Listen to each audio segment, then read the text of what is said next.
13 में जब मैं प्रभारी बनकर आया, वाजपेयी जी यहां बैठे अध्यक्ष थे वाजपेयी जी,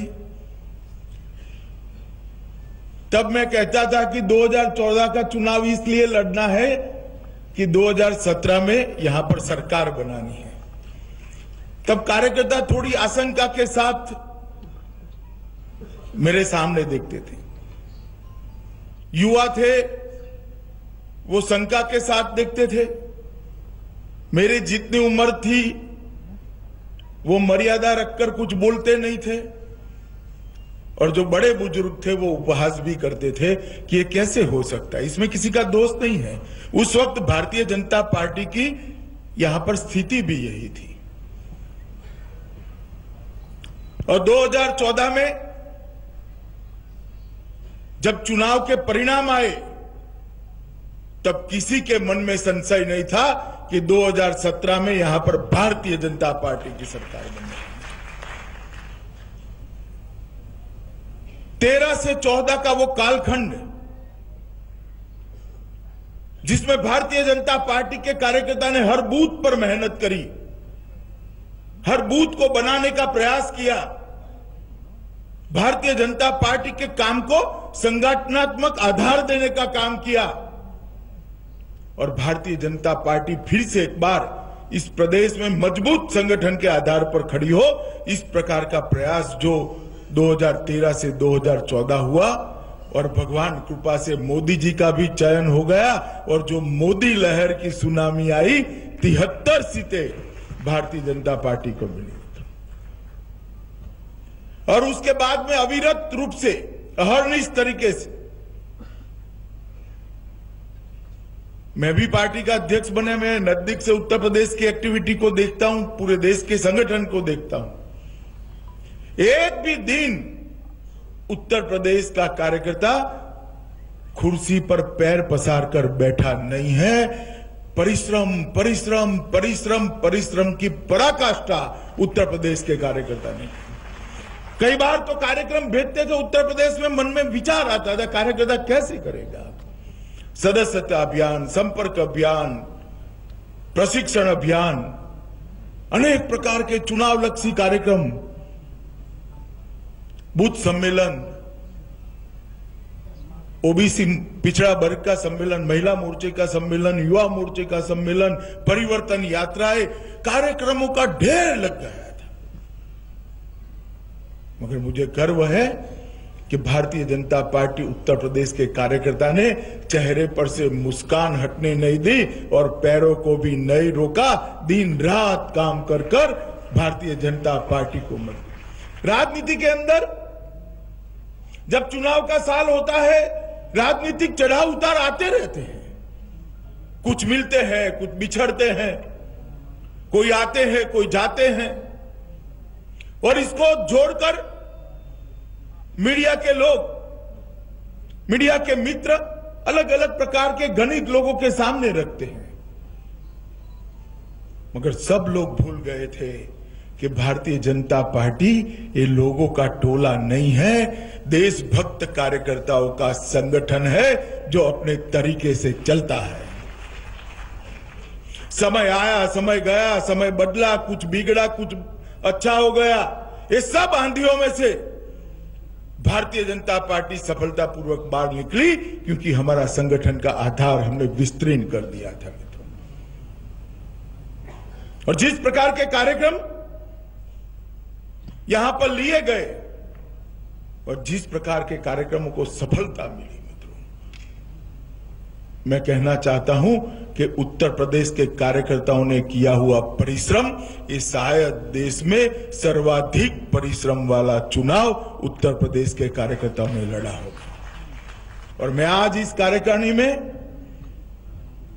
प्रदेश अध्यक्ष और मुख्यमंत्री से लेकर बूथ पर काम करने वाले मेरे अंतिम कार्यकर्ता को हृदय से प्रणाम करने आया हूं कि आपने भारतीय जनता पार्टी को इस प्रदेश में खड़ा कर दिया। मित्रों, भारतीय जनता पार्टी 1950 से हमारी यात्रा चली है। यहां बैठे हैं लालजी टंडन जी है, रमापति राम त्रिपाठी जी है, बहुत सारे वरिष्ठ कार्यकर्ता हमारे बैठे हैं। वरिष्ठ नेता बैठे। 1950 से पार्टी चल रही है। कई जाने कितने कार्यकर्ताओं ने सालों तक पूरा जीवन पार्टी के विस्तार के लिए काम किया, तब जाकर आज हम यहां पर पहुंचे हैं। मित्रों, आज देश में पार्टी का एक चित्र, भारत माता का मानचित्र नजर के सामने रखकर देखते हैं तो हृदय खुश हो जाता है, दिल खुश हो जाता है। 10 सदस्यों से बनने वाली हमारी पार्टी आज 11 करोड़ से ज्यादा सदस्यों के साथ दुनिया का सबसे बड़ा संगठन बनकर उभरी। दुनिया का सबसे लोकप्रिय नेतृत्व श्री नरेंद्र मोदी देश के प्रधानमंत्री के नाते नहीं, भारतीय जनता पार्टी के सर्वोच्च नेता के नाते हमारा नेतृत्व कर रहे हैं। जो पार्टी कभी जमानतें जब बच जाती थी तो पार्टियां करती थी, किसी कार्यकर्ता की जमानत बच जाती थी तो बाकी कार्यकर्ता उसके घर जाके कहते भैया भोजन तो कराओ, जमानत बच गई अपनी। यह जमाना भारतीय जनसंघ के लोगों ने देखा है। उसमें से आज 1387 विधायक हमारे देश की अलग अलग विधानसभाओं में बैठे हैं। देश की सबसे बड़ी पंचायत में 282 पार्लियामेंट के मेंबर बैठे हैं। राज्यसभा के अंदर भी हमारे 44 से ज्यादा सदस्य बैठे हैं। केंद्र में हमारी पूर्ण बहुमत की सरकार है। 14 राज्यों में भारतीय जनता पार्टी की सरकार है और 3 राज्यों में हम सहयोगी के साथ शासन में बैठे। 17 राज्यों में हमारा शासन है। देश के 70% जनसंख्या पर भारतीय जनता पार्टी का शासन है। 60% भूभाग पर भारतीय जनता पार्टी का शासन है। मित्रों, आज जिन्होंने इस पार्टी की नींव डालने के लिए परिश्रम किया, अपना जीवन लगा दिया, वो कार्यकर्ता सबको आज भारतीय जनता पार्टी के आज की पीढ़ी के कार्यकर्ता ने मन से प्रणाम करना पड़ेगा, क्योंकि 1950 से उन्होंने जो यात्रा चालू की थी, आज उन्हीं के परिश्रम के आधार पर, उन्हीं के तपोबल के आधार पर आज हम यहां पर पहुंचे हैं। और ये जब हम सफलता प्राप्त किए हैं तो भी भारतीय जनता पार्टी के कार्यकर्ताओं को विश्राम का अधिकार नहीं है, क्योंकि हम कभी सरकारें बनाने के लिए राजनीति के अंदर आए ही नहीं थे। सरकार बनने के बाद अगर विश्राम का भाव खड़ा होता है तो मान लेना हम भारतीय जनता पार्टी के कार्यकर्ता के नाते अभी परिपक्व नहीं हुए हैं, क्योंकि हम सरकार बनाने के लिए राजनीति में नहीं आए थे। मित्रों, स्थायी काम भारतीय जनता पार्टी का खड़ा करना है। देश के हर प्रदेश में काम खड़ा करना है। देश के हर बूथ में काम खड़ा करना है। देश के कोने कोने में काम खड़ा करना है। और मोदी जी का नेतृत्व आज दुनिया का सर्वाधिक लोकप्रिय नेतृत्व है। मोदी जी के नेतृत्व में पूरे देश में पार्टी का विस्तार करने का काम ये भारतीय जनता पार्टी ने करना है। उत्तर प्रदेश के अंदर भी हम चुनकर आए हैं। 325 सीटें आई हैं, 73 सांसद हैं। म्युनिसिपल कॉर्पोरेशन पहले से हमारे पास थे, परंतु भारतीय जनता पार्टी के काम को स्थायित्व देने का काम उत्तर प्रदेश के यूनिट ने आज भी करना है। मित्रों, उत्तर प्रदेश के कार्यकर्ताओं की जिम्मेदारी है, ये जो काम खड़ा हुआ है उसको स्थायित्व देने का काम करें।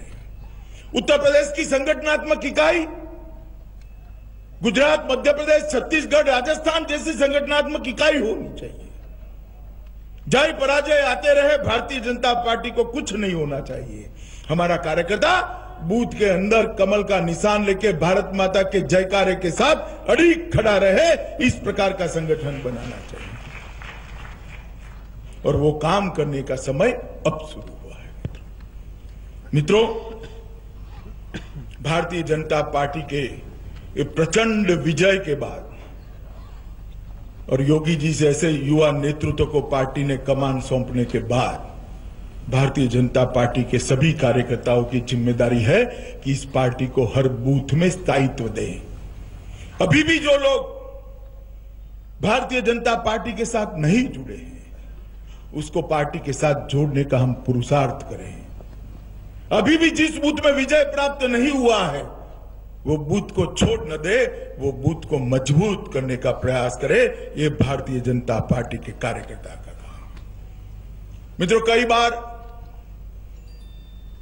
विजय दो प्रकार के भावों का निर्माण करता है। कई बार विजय संतोष के भाव का भी निर्माण करता है और थोड़ा बहुत अहंकार भी निर्मित करता है, और कई बार विजय कर्तव्य बोध का भी निर्माण करता है। 325 सीटें हमें दी है। अब उत्तर प्रदेश के संपूर्ण विकास की जिम्मेदारी भारतीय जनता पार्टी की है। ये भाव खड़ा होता है तो कर्तव्य बोध का भाव खड़ा हुआ है। और 325 सीटें जीतने के बाद अगर वैकेशन करने का विचार मन में आता है कि परिवार के साथ 7 दिन जरा घूम ही आए, आबूजा चले जाए, शिमले चले जाए, तो आप समझिएगा कि आलस्य का निर्माण हुआ है।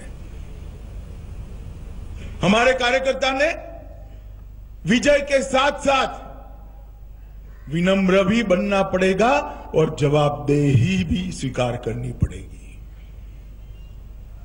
हम सपा बसपा के कार्यकर्ता नहीं हैं, हम भारतीय जनता पार्टी के कार्यकर्ता हैं। सत्ता हमारा व्यक्तिगत दबदबा बनाने के लिए नहीं होती है।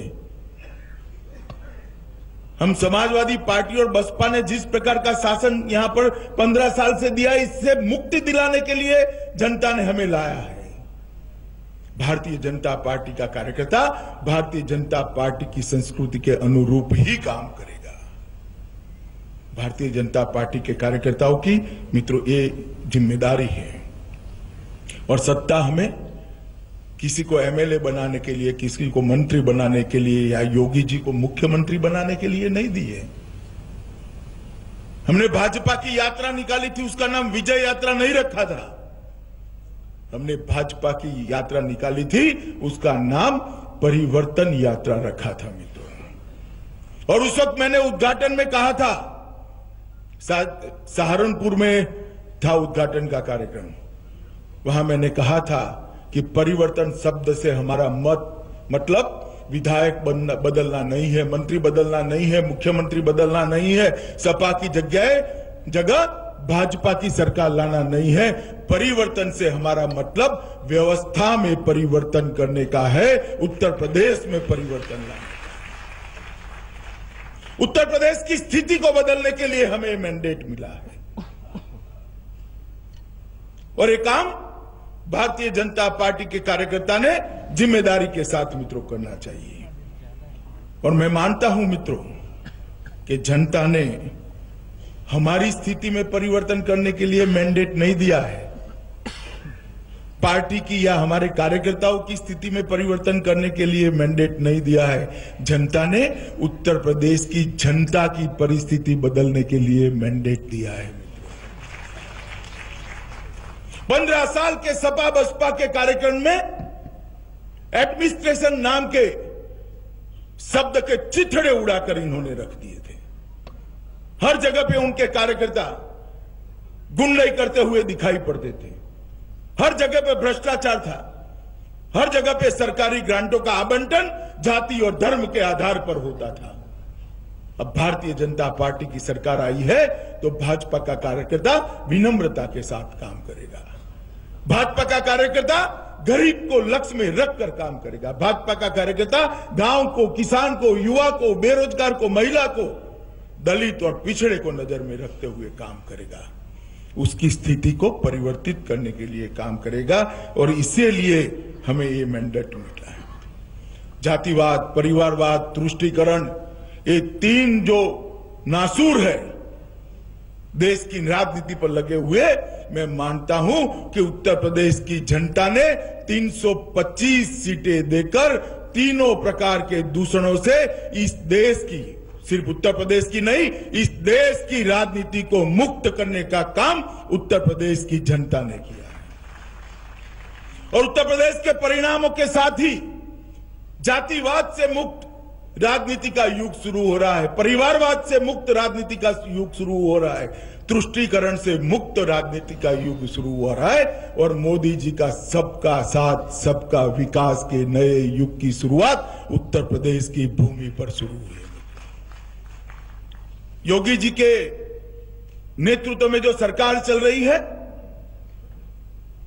वो सरकार सबका साथ सबका विकास के मंत्र को लेकर चल रही है मित्रों, और परफॉर्मेंस की हमसे जो अपेक्षा है वो अपेक्षा के लिए हमारे पास तो हमारी पार्टी में ही उत्कृष्ट उदाहरण है मित्रों। क्या स्थिति थी देश की 2012-13 में, याद करिए क्या स्थिति थी। देश का युवा हताश था, आक्रोशित था, बेरोजगार था, महिलाओं की सुरक्षा नहीं थी, सीमाओं की सुरक्षा नहीं थी, देश का सम्मान दुनिया में नीचे गिरा हुआ दिखाई पड़ता था, महंगाई आसमान को छू रही थी, सरकार को पॉलिसी पैरालिसिस हो चुका था। एक देश में ऐसी सरकार चलती थी जिस सरकार का हर मंत्री अपने आप को प्रधानमंत्री मानता था और प्रधानमंत्री को कोई मंत्री प्रधानमंत्री नहीं मानता था। देश के प्रधानमंत्री की आवाज सुनने के लिए 6-6 माह तक देश की जनता को राह देखनी पड़ती थी, और जब विदेश जाते थे देश के प्रधानमंत्री, ना वहां कुछ छपता था ना यहां कुछ छपता था, 4 पन्ने अंग्रेजी के लेकर जाते थे और वहां पढ़कर वापिस चले आते थे। उस परिस्थिति में चुनाव आया 2014 का, भारतीय जनता पार्टी ने श्री नरेंद्र मोदी को अपना नेता चुना और उनके नेतृत्व में भारतीय जनता पार्टी चुनाव लड़ी और बहुमत आया। 30 साल के बाद किसी एक पार्टी को पूर्ण बहुमत देने का काम देश की जनता ने किया, और आजादी के बाद पहली बार कांग्रेस के अलावे किसी गैर कांग्रेसी दल को पूर्ण बहुमत देने का काम देश की जनता ने किया और नरेंद्र मोदी सरकार बनी।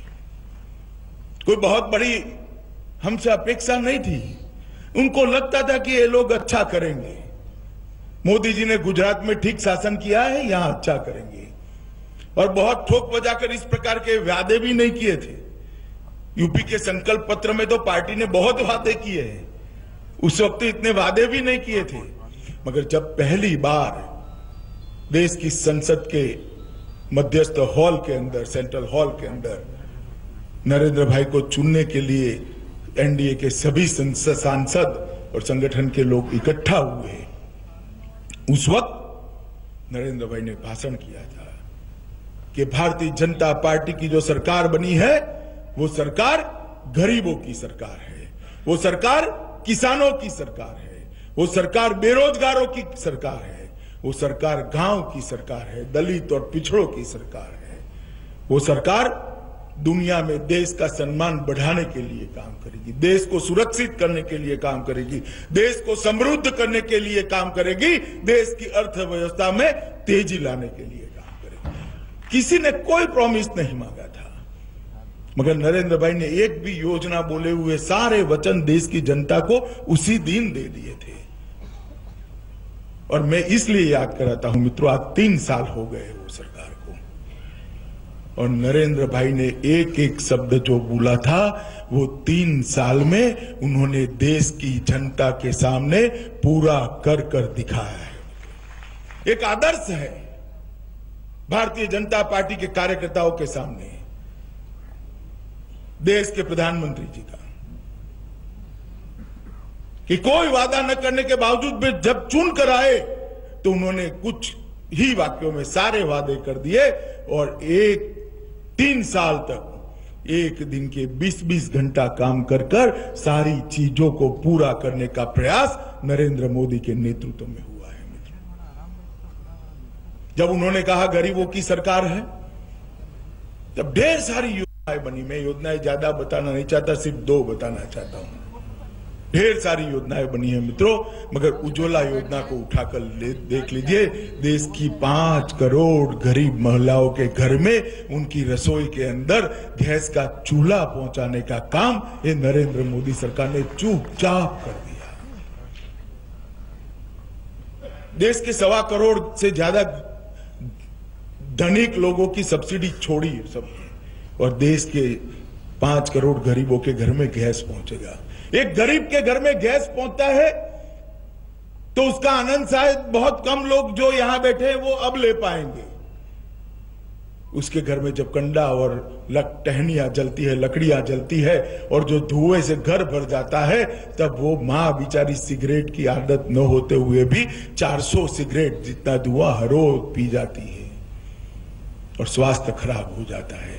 उसके घर में गैस जाते ही पूरे घर का आत्मविश्वास बड़ा होता है और मैं स्वतंत्र भारत का नागरिक हूं, ऐसा एक आत्मविश्वास खड़ा होता है। मित्रों, नरेंद्र मोदी सरकार ने देश के 7 करोड़ गरीबों के घर में शौचालय बनाने का काम किया है। मित्रों, शौचालय बहुत छोटी चीज हम लोगों को लगती होगी, मगर एक चीज की कल्पना करिए, 14 साल की 16 साल की बच्ची खुले में शौच करने के लिए जाती होगी, उसका सर कितने शर्म से नीचे झुक जाता होगा। वो बच्ची को अभी देश का नागरिक बनना भी बाकी है, देश के विकास में योगदान देना है। उसी समय कुमार अवस्था में ही उसका आत्मविश्वास चूर चूर हो जाता होगा। मित्रों, 7 करोड़ परिवार में शौचालय पहुंचाया है। आज वो बच्चियों को देश के लिए कुछ करने का स्वप्न देखने का, आत्मविश्वास के साथ जीने का अधिकार ये नरेंद्र मोदी सरकार ने दिया है। किसानों के लिए सब लोग बात करते थे। मित्रों, बहुत सारी चीजें मैं कहना नहीं चाहता, मगर प्रधानमंत्री फसल बीमा योजना एक ही योजना जो बुआई से लेके कटाई तक सब जगह किसानों को सुरक्षा देने वाली योजना बनाई है। और इसके कारण आज किसान अपने आप को सुरक्षित महसूस करता है। यूपी में इसका फायदा सपा सरकार के कारण मिला नहीं था, अब योगी जी आए तो मिल जाएगा। मगर मित्रों, ये योजना जो बनी है, इसके सभी पहलू आप देखेंगे तो हर जगह पे खलिहान में आने के बाद भी अगर बारिश आ जाती है बेमौसम, तो किसान को सुरक्षा देने का काम ये भारतीय जनता पार्टी की सरकार ने किया है। मित्रों, नीम कोटेड यूरिया के माध्यम से यूरिया की उपलब्धि बढ़ाई। किसी को अब देश में लाठी नहीं खानी पड़ती यूरिया के लिए। यूरिया के दाम भी घटाए और किसान का उत्पादन भी बढ़ा है। सॉइल हेल्थ कार्ड और ई मंडी के माध्यम से उसको उचित दाम देने का काम ये भारतीय जनता पार्टी ने किया है। उन्होंने कहा था गरीबों के लिए करेंगे, उन्होंने कहा किसानों के लिए करेंगे, उन्होंने कहा था बेरोजगारों के लिए करेंगे। मुद्रा बैंक के माध्यम से 7 करोड़ बेरोजगार युवाओं को रोजगारी का रास्ता दिखाने का काम भारतीय जनता पार्टी की मोदी सरकार ने किया। रोजगारी के लिए नौकरी का शब्द जुड़ गया था। कोई 125 करोड़ के देश को नौकरी नहीं दे सकता। नरेंद्र भाई ने रोजगारी के साथ स्वरोजगार का शब्द जोड़ दिया। एक छोटे से गांव में किसी बच्चे को हज्जाम की दुकान खोलनी है तो उसको कोई लोन नहीं देता था, आज उसको 25,000 रुपया मिल गया, वो अपनी दुकान चलाकर अपने परिवार का पालन कर रहा है। किसी को चना मुमरा की रेकड़ी निकालनी है, 10,000 रुपया उसको कोई नहीं देता था, इनकम टैक्स का रजिस्ट्रेशन मांगते थे। भैया प्रॉब्लम तो वो है कि इसकी इनकम ही नहीं है, कहां से इनकम टैक्स का रजिस्ट्रेशन दे, इनकम नहीं है, यही उसकी समस्या है। ये सारी चीजों से मुक्ति दिलाकर कोई गारंटी के बगैर उसको लोन मिले ऐसी व्यवस्था नरेंद्र मोदी सरकार ने करी। Stand up startup skill India के माध्यम से देश के युवाओं को विश्व के युवाओं के साथ स्पर्धा करने का एक प्लेटफॉर्म देने का काम किया। गांव की सरकार है मित्रों, ये नरेंद्र मोदी सरकार ने दुनिया में देश का सम्मान बढ़ाया है। मित्रों, मोदी जी जहां जहां जाते हैं दुनिया में हजारों हजारों का हुजूम उनके स्वागत के लिए इकट्ठा होता है। कांग्रेस के मित्र कहते हैं कि वो ज्यादा विदेश जाते हैं, ज्यादा विदेश नहीं जाते हैं, मनमोहन सिंह जी से भी कम गए हैं। परंतु अब मालूम पड़ता है, क्योंकि पहले तो श्रीमान मौनी बाबा जब जाते थे मालूम ही नहीं पड़ता था।